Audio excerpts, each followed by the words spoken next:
Us is Black Form, and we are back with episode 1134 of One Piece. Cruel Fate, Kuma's Decision as a Father. We kick this episode off with Kizaru arriving to Laboratory 8 while Kuma and Bonnie are there. We get straight to the elephant in the room as Kizaru meets with Vegapunk and he sets a transponder snail right in front of him. Vegapunk tries to deter Kizaru and Kizaru makes it known that they've been watching him and they know what he's really up to. You know, helping Kuma, an escaped Marie Joie slave, as well as a revolutionary fighter. They actively fight the world government, not just the Navy, but they themselves spearhead attacks on the Holy Land. So Kizaru was sent to impose will and regulation on Vegapunk and Kuma, on behest of Saint Saturn himself, who's making a few demands. On the transponder snail, Saturn tells Vegapunk that he overheard his plan to have Kuma be the base for his clones. That is a good idea, but it's at the bargain of Vegapunk, a Navy scientist, and an enemy of the government. Kuma also has a high bounty of 260 million. That wouldn't represent the government well. The world government would also have an army of clones of a so-called tyrant. Saturn lets Vegapunk build the clone army under 3 stipulations. One is that Kuma becomes one of the 7 warlords of the sea. There is an opening because Hanafuda was defeated by Ace. Hanafuda is also Ulti and Page One's father, as well as one of Kaido's beast pirates.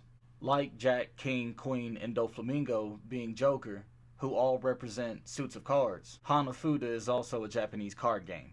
When Hanafuda died, the siblings went to Kaido and were taken into custody and became beast pirates, rising to become some of the strongest, being part of the Flying Six. The second stipulation for Kuma is that he'll become a cyborg weapon himself. Not just clones, but he himself be reinforced by Navy weaponry. Saturn also thinks that this will make him a more effective warlord. The third and final stipulation is that Kuma, as a weapon, will have his mind and will completely erased. This is also a safeguard because Kuma is one of the strongest revolutionaries. Even though Saturn knows that Kuma won't run since it's involved in Bonnie, he still plans on subjugating Kuma completely. Effectively, this is also killing Kuma and who he is. Vegapunk argues because he was asked to kill Kuma himself, but since Bonnie will be saved, Kuma's willing to give up everything once again. Kuma's happy just knowing that. The operation to save Bonnie is a 6-month process, and then another year of healing before she can go into the sunlight. Kuma will be modified with technology along the course of Bonnie's healing, which will take about 2 years. Since Kuma won't have to obey after Bonnie's surgery is finished, Saturn adds another stipulation. The world government will hold Bonnie hostage until Kuma's modifications are complete. Once he loses his free will, Bonnie will be set free. So sadly, Kuma won't make it to actually see Bonnie's full recovery. More things also happen to ensure that. I don't trust anything that Saturn says, seeing as what he'll stoop to get what he wants. Saturn ends with saying that if any of the rules are violated, Bonnie will be enslaved like her past lineage was. Kuma asks if Bonnie can be home in Sorbet during the 1-year healing period. As long as she can have that, he won't complain about any demands made.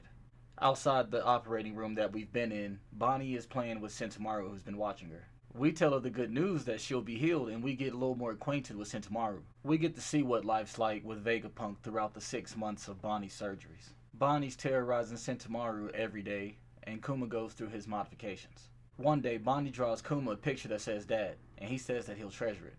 Throughout the stay, they have a pizza party with a giant pizza, and everybody, including Kizaru, does the Nika dance. Listen, the blasphemy that Kizaru is pulling here. They can't even study the Void Century, let alone be dancing like an enemy from it. The world government has cameras everywhere, don't they see this? The elders are directly watching them, so doing the Nika dance is crazy work. Fast forward 6 months and Bonnie is done with her surgeries. Before she leaves, she asks Vegapunk if she can come back and visit, and he says of course. Back at home in Sorbet, we get a warm welcome and fill everybody in on when Bonnie will be able to go outside. Kuma is now under the world government and must get on his job. And one of his rules from Saturn is to not be around Bonnie now. Then a nurse busts in and says that she's been sent by the world government to watch over Bonnie and do her checkups. This is Alpha, and she's with Cypher Pole 8, and she's here to reinforce Saturn's demands on Kuma. Kuma says bye to Bonnie and everyone else and heads out. Heart heavy knowing that this is the last time that he'll get to see her, but she's okay. We get to Kuma as a warlord shaking up the world. The other warlords at the time are getting the information that they have a new comrade. We see Doflamingo, Mihawk, Boa, Crocodile, as well as Jinbei, who is currently with the Whitebeard Pirates, and Moria. We get shots of a young Kobe while he's with Alvida, as well as the revolutionaries themselves. We see Luffy running in a forest in the Goa Kingdom. We end with Kuma sending letters to Bonnie, as he gets a call asking where he is, and he says, the East Blue. On his Navy warlord ship, the picture that Bonnie drew for him back at Vegapunk's is on his sails now. Just being the real dad that he always was, Kuma's always had to sacrifice everything. Blood, sweat, tears, his family, his being. Anyway, Asta's Black Form, thank you guys for stopping by. I know that we're late, but we had a lot of stuff to do. Remember to like, share, comment, subscribe. We'll catch you guys later.